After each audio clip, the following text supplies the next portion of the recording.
Hey there, you're listening to the Not So Breakfast Show with Sasha and Ish.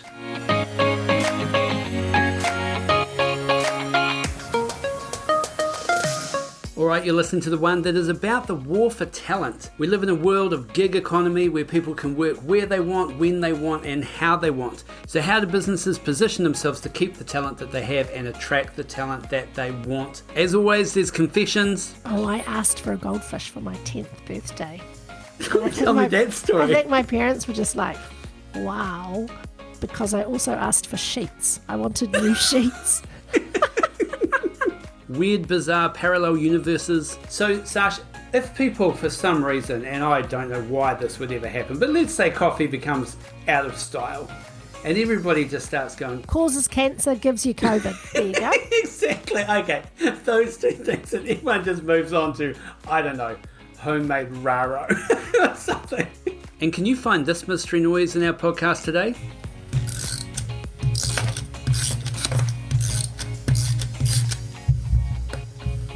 If so, tell me what it is, because I don't even know.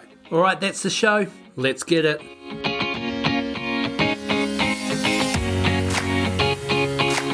All right, welcome to the Not So Breakfast Show, Season 2, Episode 2, and we are talking about the war for talent. Man, it feels like the shift in power is changing.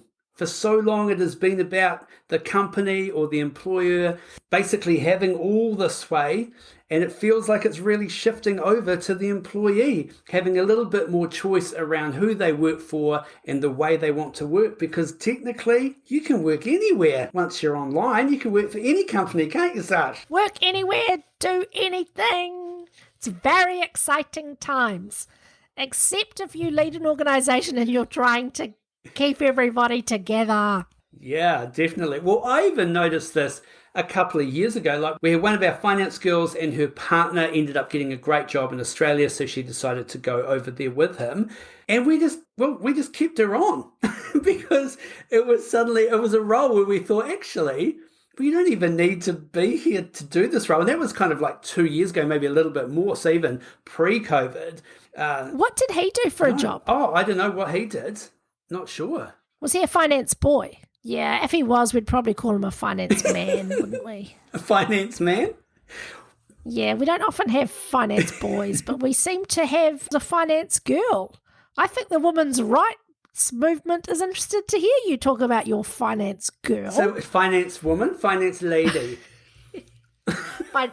Financier, our financier. But what's interesting though is our finance boy, he his partner was got another position, and she was over in, I think it was India, for like 6 months, relocation, and he was like, I want to go work there with her, and we were like, okay.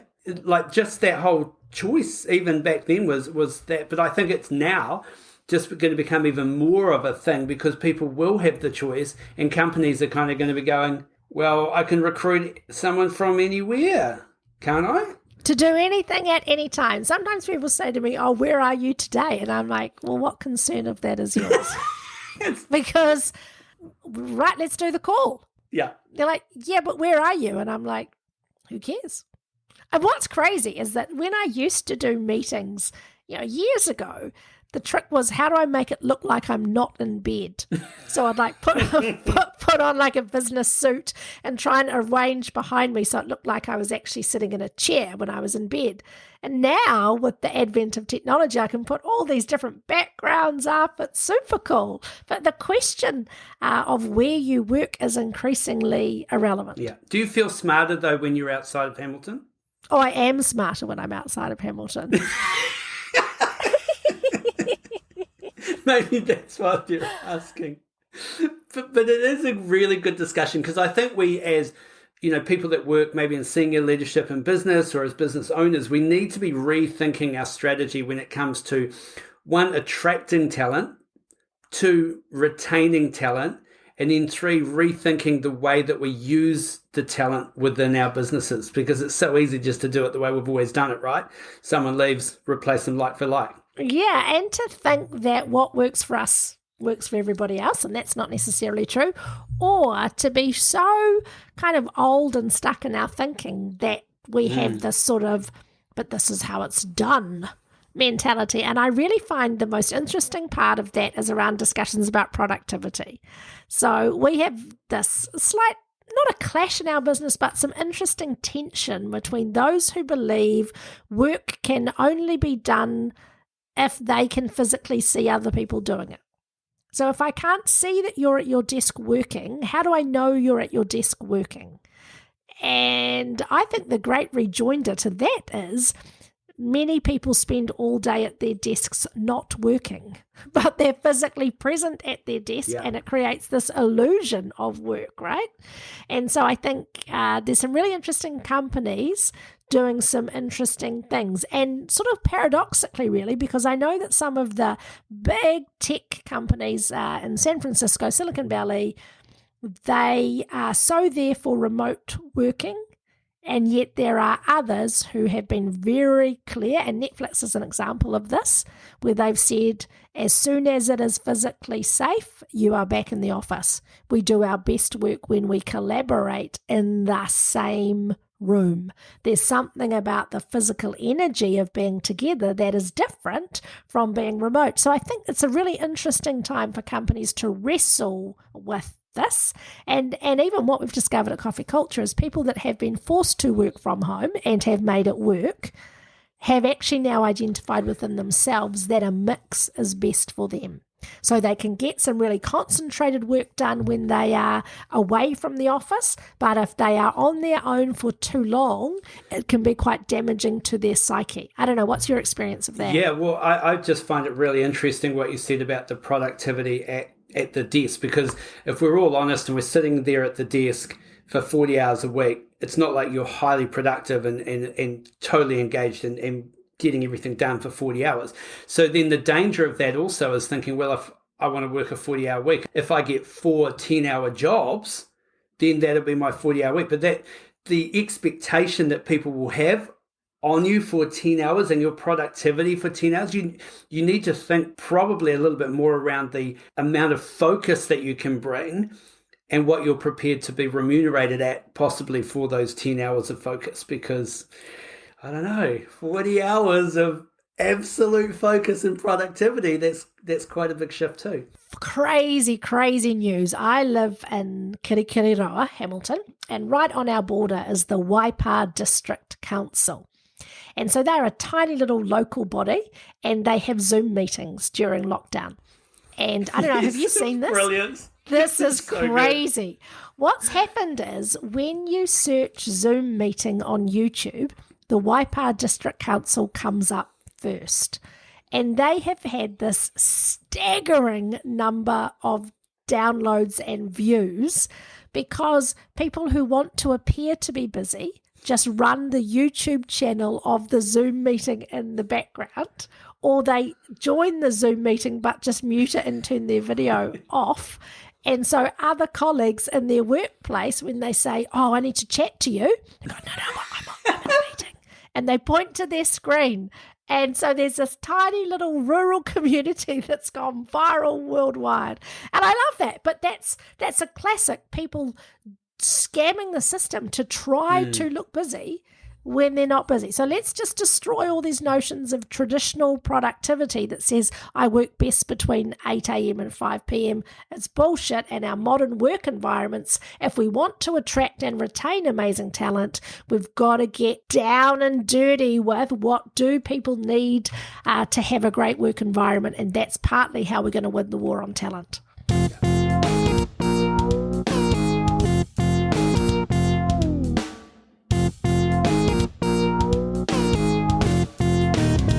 So, Sash, if people, for some reason, and I don't know why this would ever happen, but let's say coffee becomes out of style and everybody just starts going... Causes cancer, gives you COVID. There you go. Exactly. Okay. Those two things, and everyone just moves on to, I don't know, homemade raro or something. But if you were kind of thinking about starting again or looking for work, does the current working environment or situation, would that change the way that you might rebuild what you do or target what you do? Yeah, I've got clearer and clearer over the years about when I do my best work. And I think part of answering the question for myself, when do I do my best work, is twofold. One is because if I did have to go out into the scary big bad world again of not owning my own business, I would want to be doing my best work so I could charge the most. Okay? It makes sense that your best work ought to be the thing that you can be most highly paid for. That's where your leverage comes from. And second, I want to do my best work because that speaks to purpose and fulfills a sense of who I am. I want to be doing great work. So I've got much better at identifying what are those conditions. Yeah, and that's such a good point, because I think it's that identifying what's in your wheelhouse, what's your strength, what is the stuff that you do, as opposed to what your role was previously.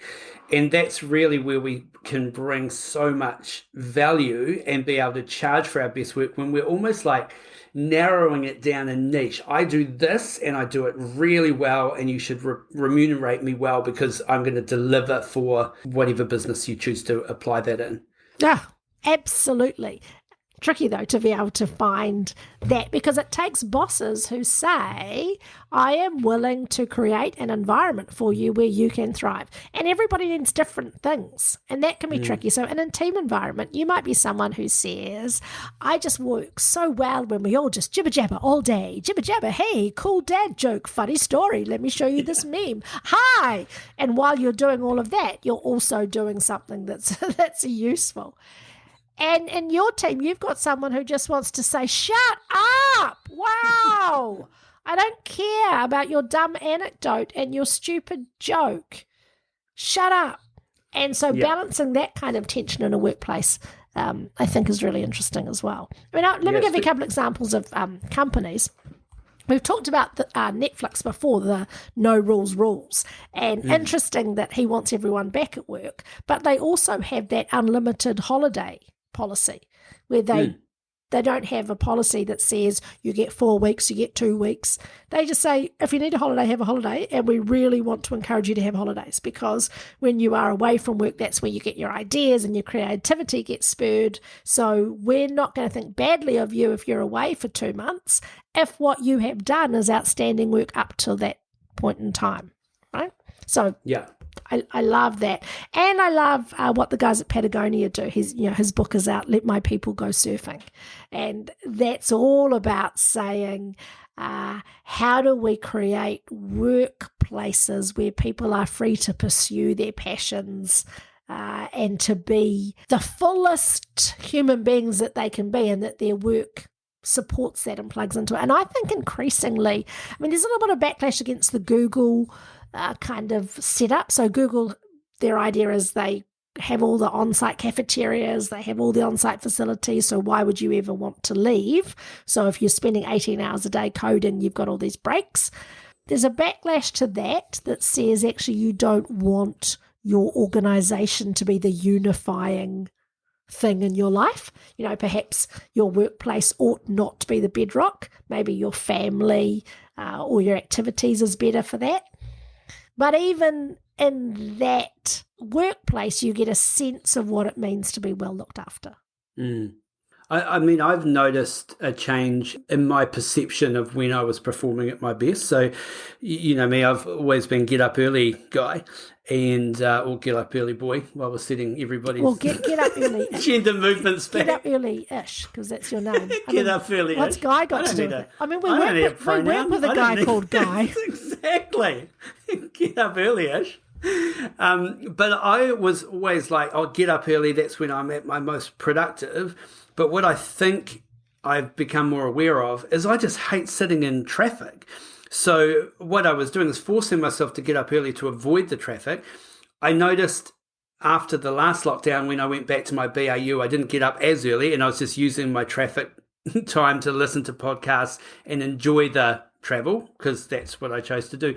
But I think even this time I've shifted and kind of going, I think I like just getting up a bit later and just starting when I want to start, and I feel like I'm just as productive. So it is interesting. I think that hybrid of I want some time at home, but to your point, I want some time in the office, because I think that connection, casual conversation and community is still a big part of belonging to a business. I think often you don't know what you value until you don't have it. So one of the things that we have at Coffee Culture is you get great coffee all day, every day, if that's what you want. And that's just, if you're a staff member at our head office, that's just what you get whenever you want it. You just whip downstairs and it's beautiful. It's made expertly for you. When I work from home, and Chris is also at home, that's great. He's not as flexible as everybody else. He tends to make a coffee once in the morning, and then I hear him cleaning the machine. And I'm like, oh, no, babe, second round 2. When he goes back to work and I just work from my home office, it's like plunger coffee. It's a real step down. Yeah. And I realise that has become an important part of my work routine, is having access to that. So what do you think businesses should be focusing on now? If we think about talent being something that we are possibly wanting to hold on to, what sorts of things should we be doing with our working environment to make our businesses the type of place that people want to stay at? And I think it's a great question, because we have been focusing in the last 10 minutes or so on kind of really physical things, where we're physically located. Is it quiet? Do I have free coffee? What is my time like? And I think for organisations who want to keep really good people, there's a couple of things we need to do. One is talk to them. Ask them, what is it that you most value? And Ash, you and I have done work before where we've compared the research that says, here's what motivates high performers and leaders, and here's what motivates people in general who aren't in positions of leadership but are still doing amazing work. And it's really different, the things that are valued. So if you're in a position of responsibility, you go, well, if Ish just works really hard, one day he'll get a car park. And Ish is riding in on his electric bike going, I don't give a sweet rat's ass about your car park. That is not what I care about. I care about doing work that matters to me. So I think understanding what each generation or what each individual in your workplace is motivated by is critical. I think we're going to see increasingly boutique and bespoke options for people, because not everybody needs the same thing. And I'll give you a really quick example of this. A couple of people at Coffee Culture now have had babies. The company's 25 now, so our next generation of leaders are starting their family, and so they want to have some flexibility. The babies come into the office, the babies stay home, that's all cool. Everyone gets that, right? And one of our team members the other day said, Sasha, I don't really know how to ask you, but so I'm just going to say it. I said, cool, say it. She said, would it be okay if for the next few weeks if I just worked mornings in the office and then I'm going to be at home? And then after those few weeks, what I need to do is just not come in on a Friday. Would that be okay?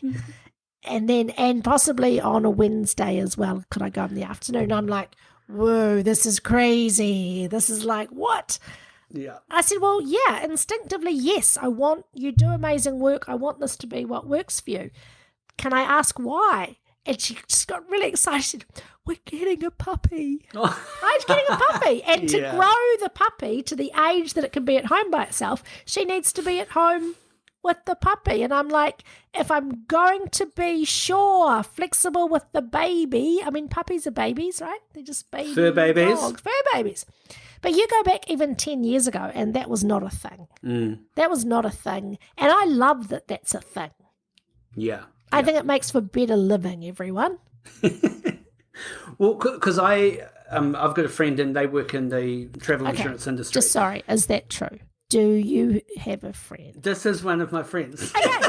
This is actually, as we talked about in the last episode, I don't have many friends. I think he listens to this, so he'll be stoked that he's in my type 2 or 3.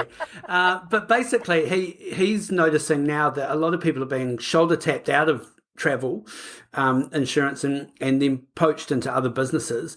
And a lot of it is to do with the fact that they can work from anywhere. So originally it was you go into the office, you're at your office, you're making your calls.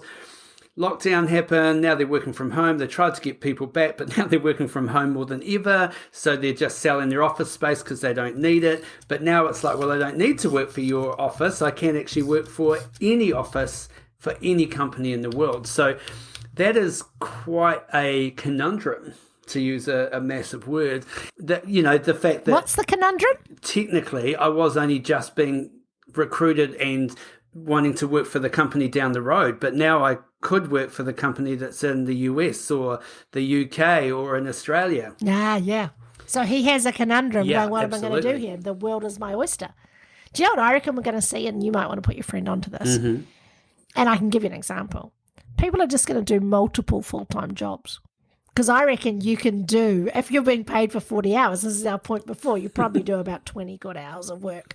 So why wouldn't you just have two companies thinking that you were both working full-time for them? Yeah. Why wouldn't you? The other thing that I heard, and this is super cool, and I mean, this is not that related to the war on talent, but here we go. I'm going to tell you a story anyway. There's a guy who outsourced his entire job. So how it worked was, let's imagine that you employ me as a graphic designer and you pay me $100,000 a year. I work from home. You send the brief.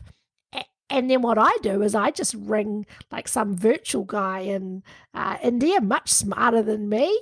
And I say, here's the brief. He gets the work back to me. I then deliver it to you because you're my boss, and your boss goes, that's great. And I pay the guy in India about half of what I'm getting paid in my country. So he'd done this. And like they tried to fire him, but he wasn't breaching any of the terms. I mean, that's genius, isn't it? Is that not genius? Oh, tell me about it. They should have actually just changed his position to start thinking about how we're going to allocate the work and the resources, and why does it have to be with the talent that we've got right now? Like, why can't it be bigger, more specific, that gig economy? I mean, Fiverr, a great example. I think that the point that I was trying to make, but made it probably badly before, around this bespoke and boutique thing, is for workers and employees themselves to grapple with what equality or equity looks like in that context. So what I mean by that is it's completely fair enough for my dog person to go, but you're giving the baby kid a break. Why don't I get a break from my dog, right? Equally, there'll be staff who go, well, how come he gets to work from home 2 days a week and I don't? And it's not a case of saying, well, you don't because you don't. It's about saying, we want to design what is most valuable to you.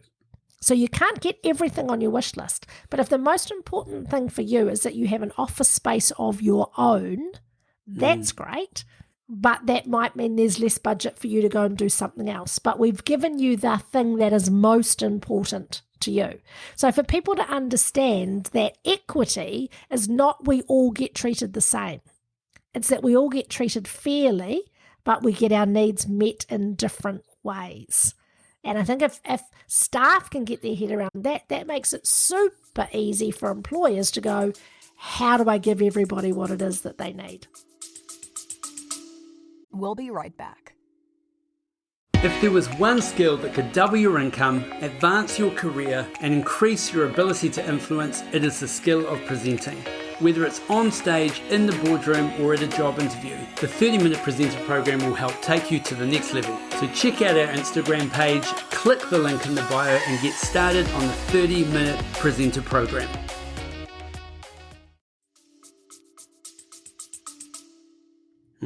So babies and puppies, but not goldfish. Because a goldfish just swims round and round. It doesn't need emotional support, and you look after it. So. Oh, I asked for a goldfish for my 10th birthday. Tell me that story. I think my parents were just like, wow, because I also asked for sheets. I wanted new sheets. I mean, I told you that I grew up in a poor missionary family, but I don't know why it got into my head that if I had some sheets that were my own, that would be great. It makes me sound like an orphan, right? Oh, some sheets. Just a sheet on which to lay my head and a goldfish. Not a kitten or a puppy, just a goldfish. That was weird. Clearly. I would have loved to seen that Christmas list.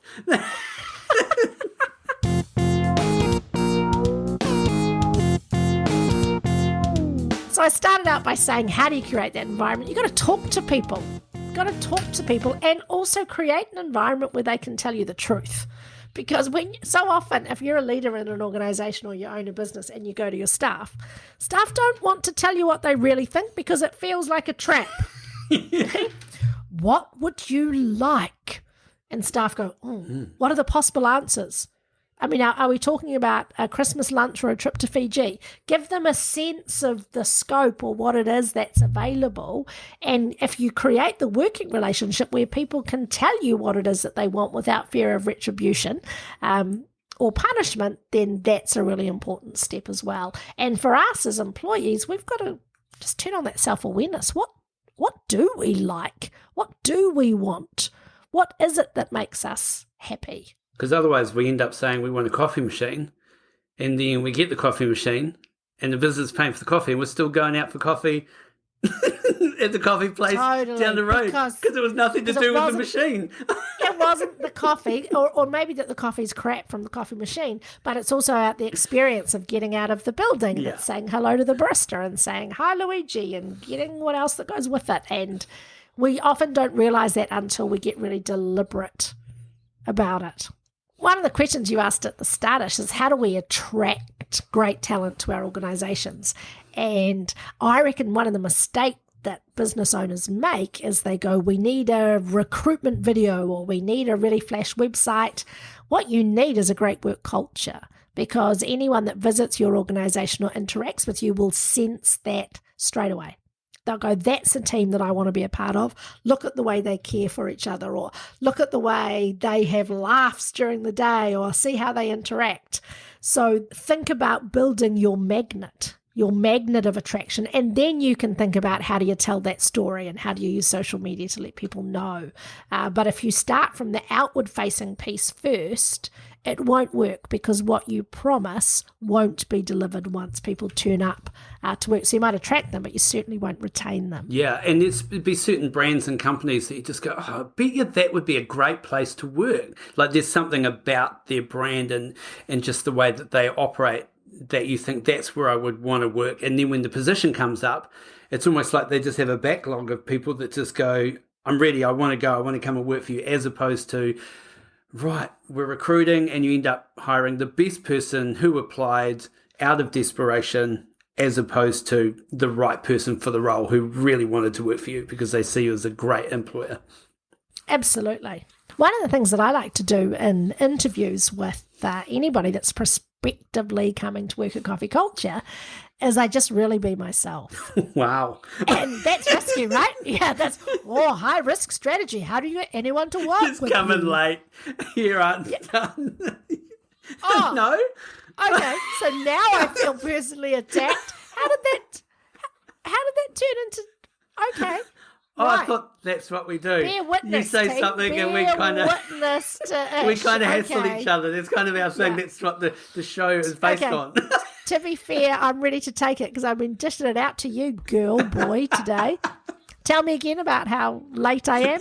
No, what I mean is I just give people a sense of who I am in the fullness of that, or authentic, which has good bits and bad bits. And the reason for that is twofold. It's our company. This is who we are.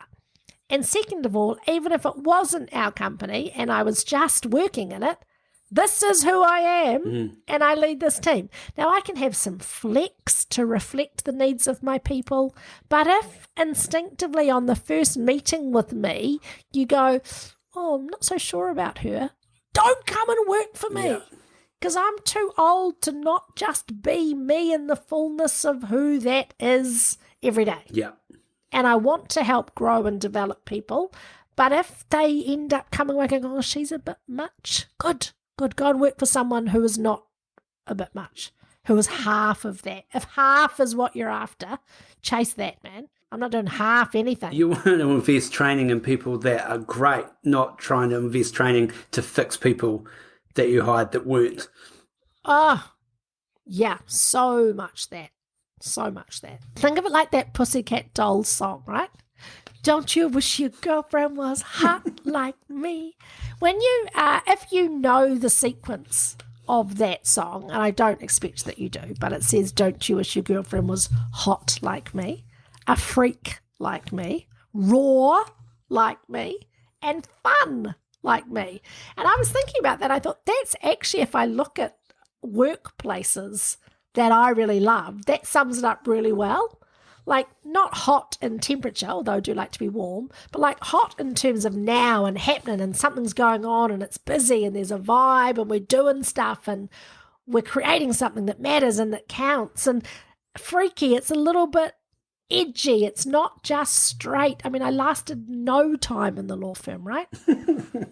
And raw, something authentic where people are real and fun.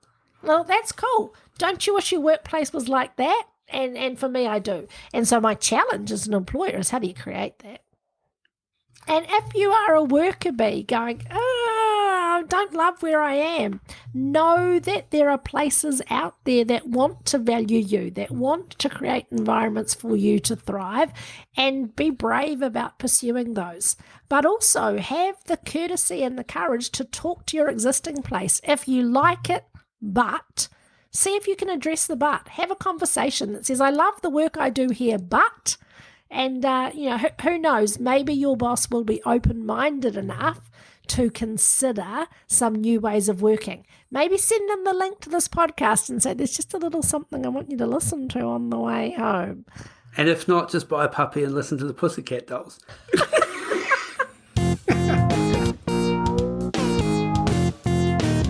So, Sash, I don't know about you, but I've come up with a couple of new recipes in lockdown. They're not really new recipes. They're just old spins on recipes. I'm excited to hear this from Chef Ish. I know. So, number one is just a deep dish pizza, Chicago style. So, we went and got a cast iron frying pan. When I say went and got click and collect, actually, it wasn't even that. I think it was delivered. But one of those mediums that's really current right now.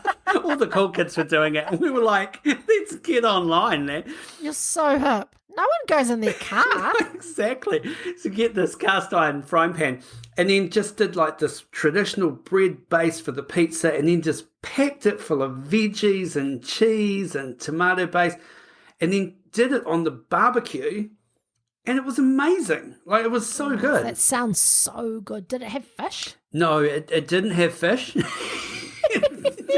just a goldfish. Fish pizza. But what was really funny is, this is terrible. So I took it out and I had it, obviously, because it's hot, right? It's a cast iron frying pan. And I came inside and I needed somewhere to put it down. And I just put it onto the cutting board, which normally you can take something out of the oven and put it on the cutting board.